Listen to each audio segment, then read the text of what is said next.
వీరితో పాటు పవన్ కళ్యాణ్ గారు కూడా సూపర్ 6 అమలు చేయించే బాధ్యత నాది, నన్ను నమ్మండి, కూటమికి మద్దతు ఇవ్వండి, ఓట్లు వేయండి అని ఆయన చంద్రబాబు గారితో కలిసి ప్రచారం చేశారు. మరి ఈ రోజున పవన్ కళ్యాణ్ గారు నిన్న చంద్రబాబు నాయుడు గారు సూపర్ 6 అమలు చేయలేమని వారు ప్రకటించారు. దీని మీద మీరు స్పందించాలి, పోరాడాలి, సూపర్ 6 అమలు చేయించే బాధ్యత మీరు తీసుకోవాలి. లేదంటే ప్రజల్ని నమ్మించి మోసం చేసిన మిమ్మల్ని కూడా ఊరుకోరని కూడా ఈ సందర్భంగా హెచ్చరిస్తూ, చంద్రబాబు గారి పాలన అంతా కూడా సంక్షేమ పథకాల్లో కోత, పన్నుల మోత, సూపర్ 6 అమలు లేదు. ఇంకో పక్క మాత్రం పన్నుల మోత మోగిస్తూ ఉన్నారు. విద్యుత్ ఛార్జీలు పెంచి 15,000 కోట్ల రూపాయలకి పైగా భారం వేశారు.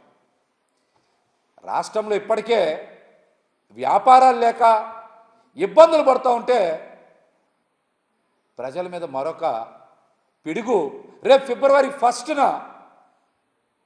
ఆస్తుల విలువలు పెంచి రిజిస్ట్రేషన్ ఛార్జీలు పెంచుతారంట. ఇదొక భారం. ఓ పక్కనేమో విద్యుత్ ఛార్జీల పెంపు, మరొక పక్కనేమో భూముల రేట్లు పెంపు చేసి ప్రజల దగ్గర నుంచి పన్నులు విపరీతంగా వసూలు చేసే ప్రక్రియ. ఇంకో పక్కన చూశారుగా రాష్ట్రంలో ఇష్టం వచ్చినట్టు వీళ్ళు మాట్లాడతా ప్రజల్ని చలానాలు కట్టమని కనీసం 1,030 రూపాయలు వసూలు చేస్తూ ఉన్నారు. పాత చలానాలు కూడా కడితేనే మీరు ఇక్కడి నుంచి వెళ్ళండి అని చెప్పి ప్రజల్ని నానా ఇబ్బందులు పెడతా ఉన్నారు. ఏ నియోజకవర్గంలో చూసినా, ఏ సెంటర్లో చూసినా, ఏ సందుగొందులో చూసినా పోలీస్ శాఖ వారు ప్రజల్ని తీవ్ర ఇబ్బందులు గురి చేసి చలానాలు వసూలు చేస్తున్న మాట వాస్తవం.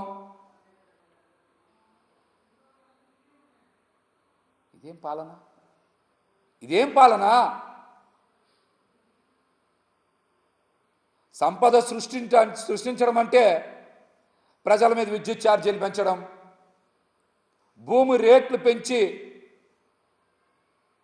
డబ్బులు లాగేయడం, చలనాల్ని ఇష్టానుసారం వసూలు చేయడం, ఇదా సంపద సృష్టి అంటే? నేను గతంలో కూడా చెప్పాను, 4-5 నెలల కిందట చంద్రబాబు గారు పవన్ కళ్యాణ్ గారు ఇద్దరు వచ్చి జగన్మోహన్ రెడ్డి గారి దగ్గర మీరు ట్యూషన్ చెప్పించుకోండి అని. నేను 4 నెలల కిందటనే చెప్పే మాట. చంద్రబాబు గారు పవన్ కళ్యాణ్ గారు వచ్చి జగన్మోహన్ రెడ్డి గారి దగ్గర మీరు ట్యూషన్ చెప్పించుకోండి, ట్యూషన్ చెప్పించుకుంటే బటన్ ఎలా నొక్కాలో తెలుస్తుంది అని చెప్పారు. జగన్మోహన్ రెడ్డి గారు బటన్ నొక్కడంలో సెంచరీకి మించి బటన్ నొక్కారు. జగన్మోహన్ రెడ్డి గారు సెంచరీకి మించి బటన్ నొక్కితే చంద్రబాబు గారు పవన్ కళ్యాణ్ గారు డక్అవుట్ అయ్యారు. వాళ్ళిద్దరు ఒక్క పథకం కూడా అమలు చేయలే, డక్అవుట్ అయ్యారు. ప్రజల్ని మాత్రం మోసపూరితంగా రన్అవుట్ చేశారు. వాళ్ళు ప్రజల్ని మోసపూరితంగా రన్అవుట్ చేశారు. జగన్మోహన్ రెడ్డి గారు 135 సార్లకి పైగా బటన్ నొక్కారు. తన 5 ఏళ్ల పాలనలో సరాసరి ప్రతి 14 రోజులకు ఒకసారి బటన్ నొక్కి పేద సామాన్య వర్గాల ఖాతాల్లో, మహిళల ఖాతాల్లో నేరుగా ఎక్కడ అవినీతికి తావు లేకుండా డబ్బులు జమ చేసి పేద సామాన్య వర్గాల జీవిత ప్రమాణాలు పెంచడానికి, వాళ్ళ కళ్ళల్లో ఆనందం చూడడానికి, మహిళలు సంతోషంగా ఉండాలని ఆయన దీర్ఘకాలిక ప్రణాళికతో అభివృద్ధికి బాటలు వేశారు. సంక్షేమంతో పాటు వాళ్ళ జీవన ప్రమాణాలను పెంచి అభివృద్ధికి బాటలు వేస్తే ఈ రోజున చంద్రబాబు పవన్ కళ్యాణ్ గారు ఒక్కసారి బటన్ నొక్కలేక చతికిల పడ్డారు. ఇది మోసం కాదా? ఇది కుట్ర కాదా? మేనిఫెస్టో సమయంలోనే భారతీయ జనతా పార్టీ చంద్రబాబు గారు పవన్ కళ్యాణ్ గారు పట్టుకున్న మేనిఫెస్టోని పట్టుకోవాలా. ఆ రోజు కూడా ప్రజలు గ్రహించలేకపోయారు.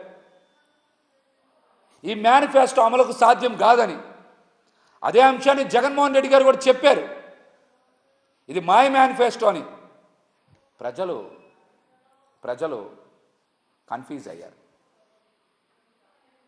ప్రజలు ఈ మాయలో పడ్డారు. ఇవాళ మీరు కూడా బాబు గారిని పవన్ కళ్యాణ్ గారిని ప్రశ్నించాలి. ఆ మేనిఫెస్టో అమలుకు సాధ్యం కాదని ఆ రోజే బీజేపీ పెద్దలు కూడా చెప్పారు కదా. అందుకనే కదా మేనిఫెస్టో ముట్టుకోవాలా.